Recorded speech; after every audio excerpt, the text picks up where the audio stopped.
Hey there, it's Daddo from Separate Bathrooms, and it is Pride Month. Now, a couple of years ago, we spoke with the most incredible fellow called Michael Kirby. It's a ripper of an episode. He talks all about his life as a gay man and who he is today and the changes that he's seen. So have a listen. Hope you like it. The deal was this. If you pretend that you're straight, we'll leave you alone. Johan and I observed those rules. When I would want to speak to him at home, I would ring and then stop the call and then ring again. Well, there was a code, and he knew that the person on the other end of the line was me, and he would answer the phone. Otherwise, he wouldn't answer the phone, because then people would wonder, who's this man with a strange foreign accent? Why is he in Michael Kirby's home? Welcome to Separate Bathrooms. I'm Daddo. And I'm Ali's husband, Cam. I caught that. I saw what you did there. What? We are a little hoarse this morning, just slightly. I'm feeling almost hungover, even though I know it's not that I'm hungover. Well, you didn't have a beer. I did not. You had a pie. I had a lot of screaming to do. You did. Yeah. We were at the footy. Yes. The AFL, watching our team, the Bombers, play. They were sensational. So good. I'm so in awe of these footy players, and from the other side as well. Yeah. Good teams, both of the teams. Athletes. They're incredible. Commitment, their bravery and courage. It's insane. Yeah, as was yours, honey, as you screamed so loud in amongst the members that there was no one else around barracking for Eston but the sole Cameron Daddo on his feet screaming his lungs out. There was actually a moment, there's a pole next to me. I was holding the pole. I was actually hugging the pole. I can't believe We're not here to talk about footy. It's good to get that off, though, because now I can relax and talk about our guest today. We're so privileged to have this incredible gentleman today, the Honourable Michael Kirby. He's an Australian jurist and academic who's a former Justice of the High Court of Australia, serving from 1996 to 2009. When he retired, he was Australia's longest-serving judge. He's remained active in retirement. In May 2013, he was appointed by the United Nations Human Rights Council to lead an inquiry into human rights abuses in North Korea. He's had an incredible life. There's so much to him. One of the things that we really wanted to talk to Michael about is his relationship with his husband. He's been together with Johan for over 50 years. Johan is not joining us today, but we really wanted to hear about love and life from an incredible man who's seen and experienced his fair share of challenges. Please welcome the Honourable Michael Kirby. Michael, it's great to have you here. Firstly, I will say this, aside from legend or champion, other such monikers, how would you like us to refer to you? Is it Judge, Your Honour, Michael, Miguel? I think the way you started out was right, Michael. I'm not...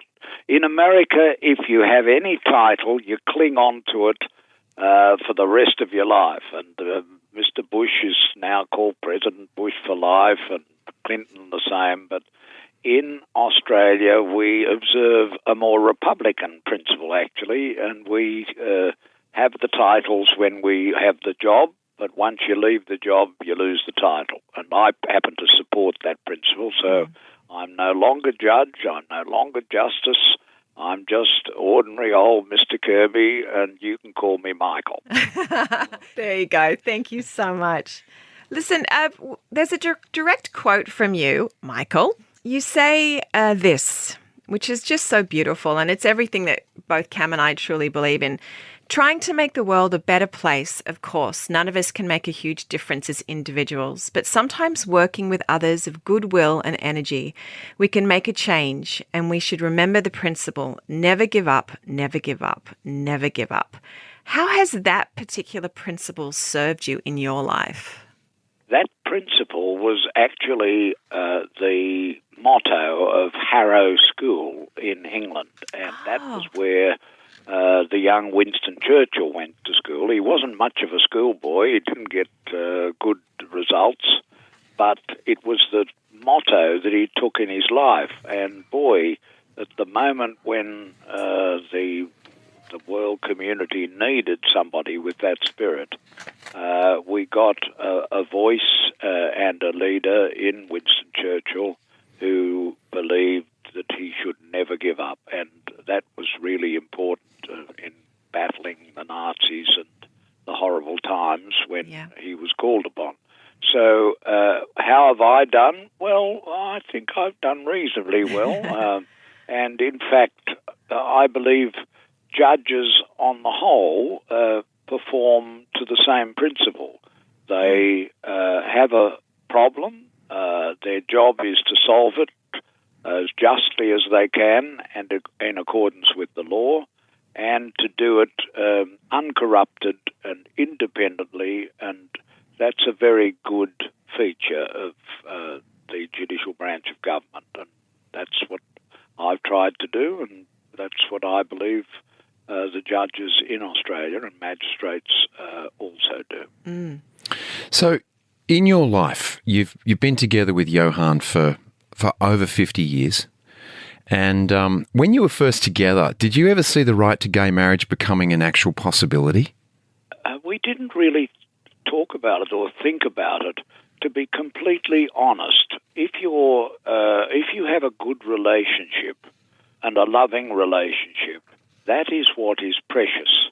Having a piece of paper from government telling you can have that relationship is not absolutely essential. There are plenty of people who have good relationships who don't have marriage, and there are plenty of people who have marriage who don't have good relationships. Yeah. So we really didn't think it was essential. We didn't think it would come in Australia, but it came, and that shows you can change things, and you should never give up trying to build a kinder and better and more inclusive society. Yeah, absolutely. And back in 1974, when the Crimes Act did actually change, and it was no longer a criminal offence to be gay. You were already with Johan.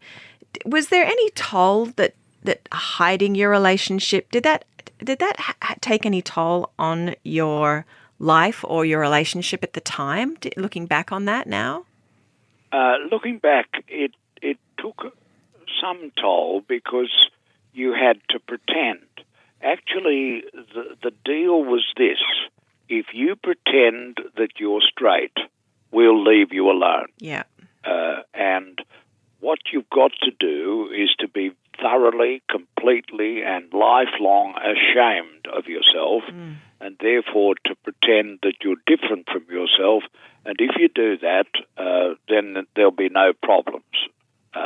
But that rule was enforced pretty rigorously, as you say, because there were criminal laws that punish people, weirdly as it may seem today, for simply being themselves and seeking love and companionship and affection. That was criminal, and those criminal laws were enforced in an intermittent type of way. But Johan and I observed those rules. When I would want to speak to him at home, where he lived with me for 52 years in all, up to date, I would ring and then stop the call and then ring again, so that there was a code, and he knew that the person on the other end of the line was me, and he would answer the phone. Otherwise, he wouldn't answer the phone, because then people would wonder who's this man with a strange foreign accent? Why is he in Michael Kirby's home? So that was the deal, and everybody knew the deal, and most people observed the rule. And it really was in 1974 in New South Wales, and 1998 in Tasmania, the last state to change. Wow, that's not that long ago. The law was altered. When you said it was dealt with intermittently, what do you mean by that? Well, the police commission Commissioner of New South Wales in the 1960s, I think, or 70s, was Colin Delaney, and he was a hard-working police commissioner, but he went around saying there is an epidemic, and it's a dreadful epidemic, and we've got to stamp it out. And the Attorney General in the government of the day, a Labor government, was Reg Downing, whom I later got to know as a barrister when the Labor Party lost our government and the Askin government was elected. He said, there's an epidemic and we've got to stop it. And they reopened the old colonial Cooma jail in order to fill it up with gays. And I think it's the only prison in the whole world that has been dedicated to imprisoning gay people. So Mr. Delaney would set the most handsome young policeman to go around at various so-called beats where he would trap gay people, and then they would be prosecuted, and then they would go to prison for homosexual-related offences. And so this was the reality. And you asked me, did we feel the burden of this? Well, of course you did. Yeah. And very soon afterwards, in the 1980s, the HIV/AIDS epidemic came along, and so it was a double whammy. You had both the challenge of your sexuality and the challenge of that particular pandemic, the AIDS pandemic. And so these were really hard times. And last night at the Rex Hotel, as it was then, we talked about those times and talked about them with my brothers and their wife, my brother David's wife. And it's very hard for straight people to understand what it was like at that time. Yeah. But it wasn't nice, and it led to people feeling second class, and nobody in a free society, no one in Australia should feel second class, whether they're Aboriginal, whether they're women, whether they're people of different skin colour, or whether they're gay. But that was how it was in those days. Yeah. We, our son is gay, and I remember when he initially told us and said, yes, I am. And we'd already suspected for many years. And it was amazing how my radar immediately spiked 1,000% on language around what was homophobic, like just little slurs in movies, little slurs that someone would say, oh, that's so gay, as if it was a bad thing. And it was such a shift for me. I mean, we grew up as a family very, very conscious of being embracive of gay, straight, anyone of colour, as did our son. But even in the moment that he told us he was gay, there was a shame that he felt which just broke our hearts, because he wasn't raised that way, but just the sheer fact that society still held homophobic beliefs, he had ingested that in some way, shape or form. And it's been such an interesting time as a parent of a gay person to go through that. So, I can't imagine what it's like being, particularly in the age that you grew up in. He's very fortunate to be gay in this day and age. There's so much more rights for him, but it's been a very eye-opening experience for us. Well, your son was lucky to have both loving parents and parents who were aware of the world and of this relatively minor variation in nature. Charles Darwin, in writing on the origin of species and why so many species grew up and how they developed, including from one species to another, said that the key principle in evolution was the rule of variation. That's chapter 4 of the evolution book, Origin of Species. And there therefore it exists in nature that there will be variations, and one of these variations is a variation as to sexual orientation. Yeah. And often you find, if you look at the family tree of families with a gay person, that out there, a generation back was an auntie who never got married. Yep. Or a couple of generations back, there was an uncle who never got married. And often they were people who worked for a larger community. And I think that in my own case, being gay has encouraged me, and also Johan, to try to improve the world in little ways, in community, as distinct from in a nuclear family, which is what we grew up in. We grew up in a loving, close, strong family, and we were out there in the King's Cross in Sydney last night having a wonderful dinner with my family. Yeah. But you've got to have love, and if you've got loving parents, and especially if they know a bit about the science of human variation, then it's no big deal, and you just got to get on with life and do the best you can with it, and that's basically what Johan and I have done. But we were very lucky to discover each other. Yeah. And, it's a great blessing, and it's something that people in society should encourage and support, because there's objective evidence that it's very good for your physical health, your mental health, for your role in society, that if you can have a companion that puts up with you. Certainly Indeed. what I've had through my last 52 years. Me too. We're coming up on 30 years, Mike. And there's been a lot of that. Oh, we're just beginners. We got years to go, honey, of you putting up with me. I think it's the other way around. What did you both do, Michael, when the marriage equality bill was voted yes? How did you celebrate that? How did you deal with that? Well, we voted for marriage equality. Originally, we were very suspicious of the interposition of the obligation to have a survey. You'll remember that there was a proposal there should be a referendum, a compulsory referendum, and ultimately the supporters settled for a survey, and the survey was conducted, and it came out about 2/3 in favour and 1/3 against. Yeah.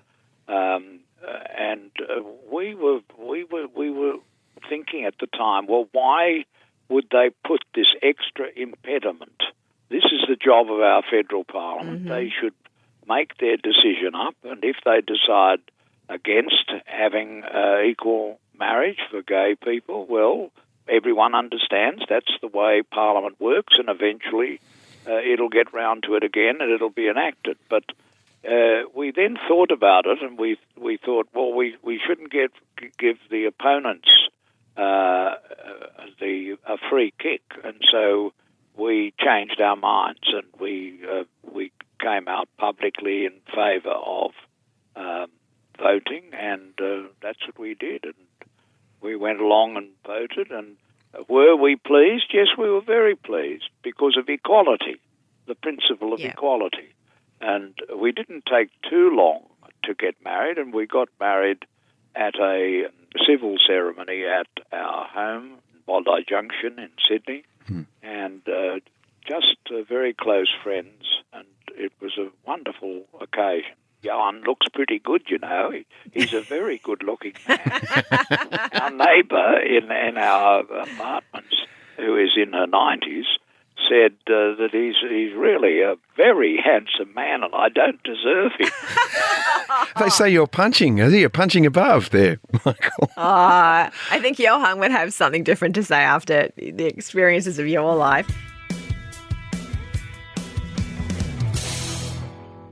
Must have been a heck of a time back then in the 90s. There was so much mixed messaging around AIDS, and amongst the straight people, there was a lot of jokes, and it was definitely a gay disease, and so it must have been awful having projections leveled against you guys at that point. Well, how was that? It was horrible to have the projections leveled, but it was also horrible to be in a community where very close friends were, they'd come to a dinner party with you, and then a week or so later you'd hear that they were HIV positive, and then at that stage the antiretroviral drugs were not available, and the suffering was enormous. Yeah. And then there would be the funeral, and I got invited to a lot of funerals because as a judge, I was sort of available to add a touch of respectability, as they thought. But you'd go to the chapel, and there on one side would be the blood family, and on the other side would be the gay family, and people who had been close to and friends with, and who were losing their friends,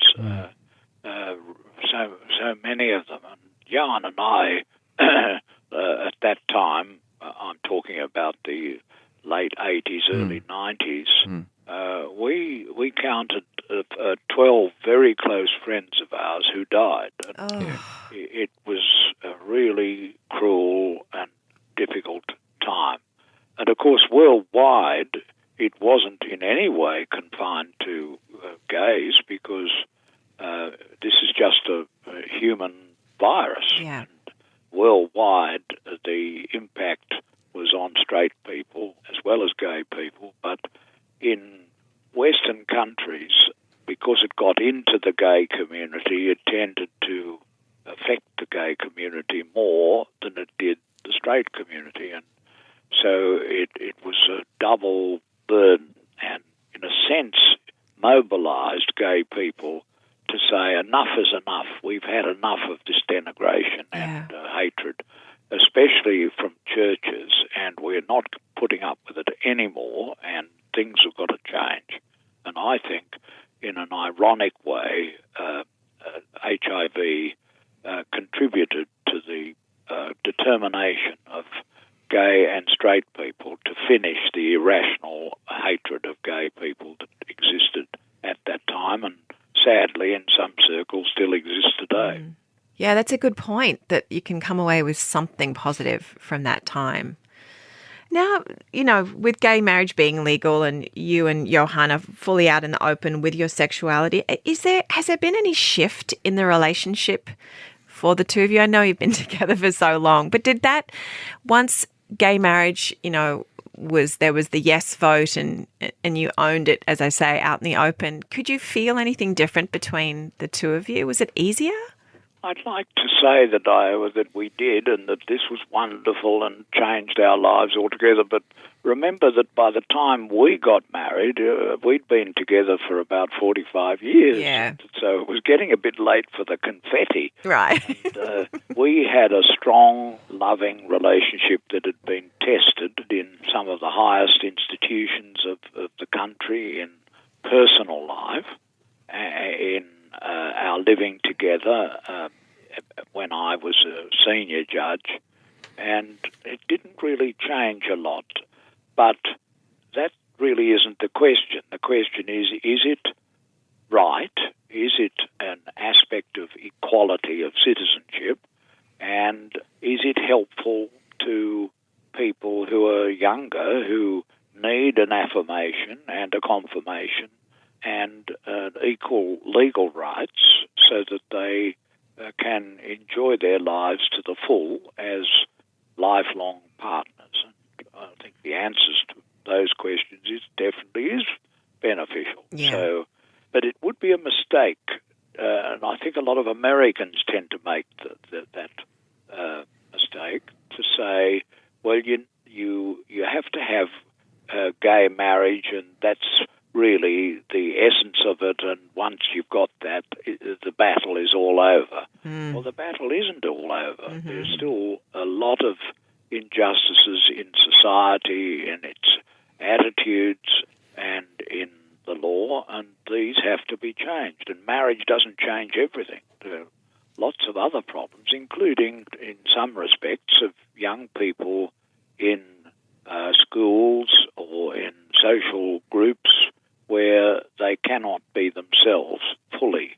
And I know some judges or former judges who, even after the end of the criminal laws and after gay marriage became possible, still lived their lives in the shadows and still pretended and still went on silent about their inner self.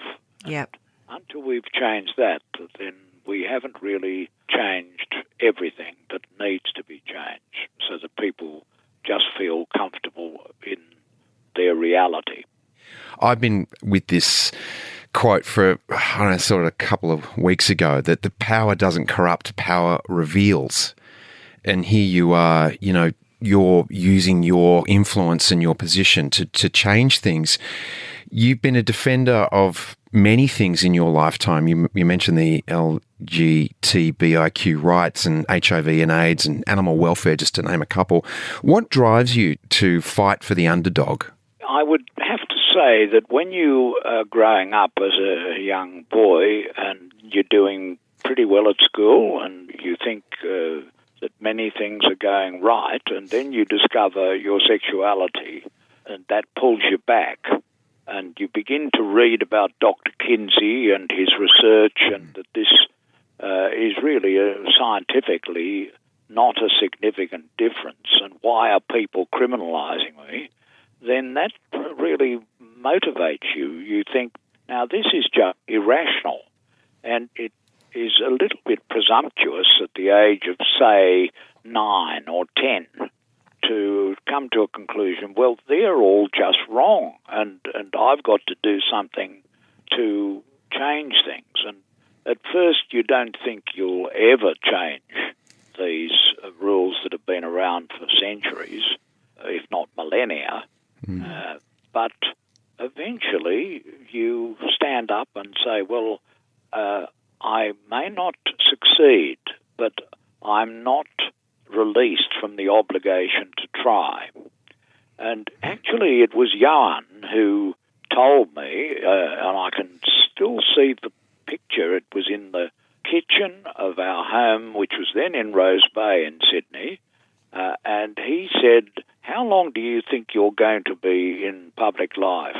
And I said, oh, well, I'm 60 now. And he said, no, it's time for us to stand up. And he's from the Netherlands, and the culture in the Netherlands is what I'll describe as a bit brutalist. They are very honest to each other and very in your face. And so it was Johan who said, we've got to stand up so that young people who are coming behind us don't have the same problems as we've had. And then AIDS came along, and that gave an extra dimension and an extra reason why we should be standing up. And so, in a way, my sexuality really contributed to our determination to do our bit to help change things. And of course, you can't change much just as an ordinary individual, but you can play a part, and that was what Johan insisted. My answer to his question was, oh, don't you think we should leave this until I've finished being a judge? And his answer to that was, no, definitely not. We've got to stand up. Too many tears on the pillow. They've got to stop. We've got to do something. I think I might be a little bit... He was absolutely right. Yeah. I think I might be in love with Johan as well, Michael. Yes, he's very lovable. He's just very shy. If you were meeting a young couple who just got married yesterday, what would your tips for a long-lasting relationship be to them? I often get asked this by straight couples and gay couples, and I always say you've got to have one of the couple who gives in. You've got to have somebody who surrenders. You've got to have somebody who, when the crunch comes and there's no speaks, because that happens in every relationship.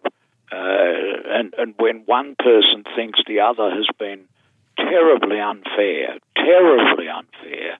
You've got to have somebody, one of them, who says, well, I'm sorry that this has happened, and I'm sorry for what I've done that was wrong. You can have a mental reservation and don't think you did anything wrong or said anything wrong, but you've got to be willing, for the sake of the relationship, to apologise. That's certainly what has happened in our 52 years together. Yeah. I hope it'll go on to the end, and I expect it will. Yeah, I do too. Well, here we go. We are in the bathroom. This is a separate bathroom. We are conservationists. We have a thing where we only have 2-minute showers, Michael. We like to conserve the water. This is our 2-minute shower, which means keep your answers short if you can. It's just a couple of questions for you. So I'll start with this one. What's your favourite moment together with Johan? Being together at night and sitting there eating our dinner together and talking about the present and the past. What's a way you show each other kindness?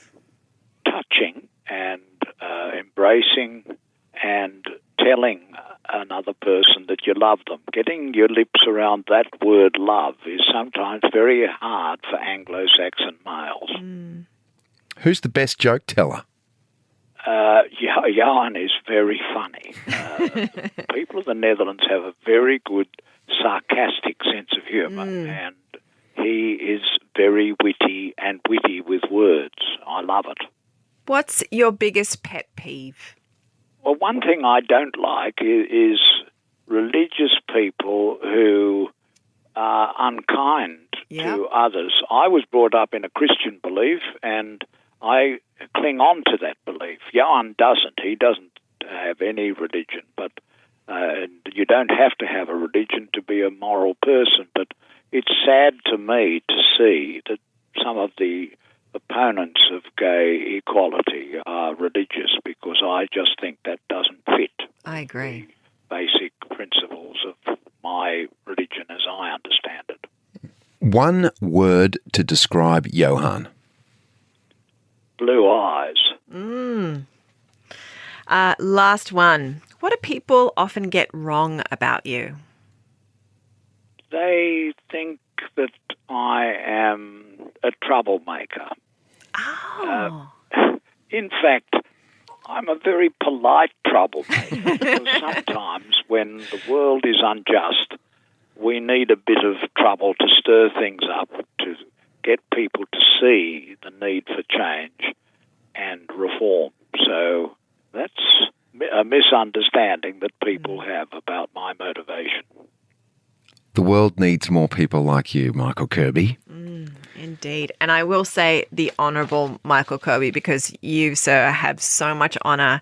What a joy it has been to have you for this short amount of time. I feel like we need 20 more podcasts just on you, with all of your history and everything you've done for the world, for relationships, for Australia, for animal rights, HIV rights, you name it, you've been there. Thank you so much for coming on and talking with us. Thank you, Cameron. Thank you, Ali, and all the best for your program. Spreading love and kindness, that's a very important job. It is indeed. Thank you, sir. I am almost speechless at how amazing he is. What an incredibly beautiful, wonderful human being. I literally feel so honoured to be able to speak with someone like that. I got goosebumps. Literally got goosebumps a couple of times during that, hearing him speak. I'm going to have to write things down. I'm going to fridge magnet a lot of the things that he said. Well, I've got half a song written already. It's called Too Many Tears on the Pillow. Oh, honey, there you go. I mean, oh, mate, I just was like, we got to do something. It's the obligation to try. That's right. Oh, but Johan, I mean, how amazing is he? Just what a beautiful example of a loving couple. I mean, it doesn't get any better than that. Look, we're going to digest it. Hope you digest it. We'll be back with another episode of Separate Bathrooms. If you have any questions or stories for us, send them through to separatebathrooms@novapodcasts.com.au. We might do a Q&A episode soon. If you're liking the podcasts, leave us a rating and a review on Apple Podcasts. Thank you so much for listening. Share this one around. It's a good one to listen to. Take care.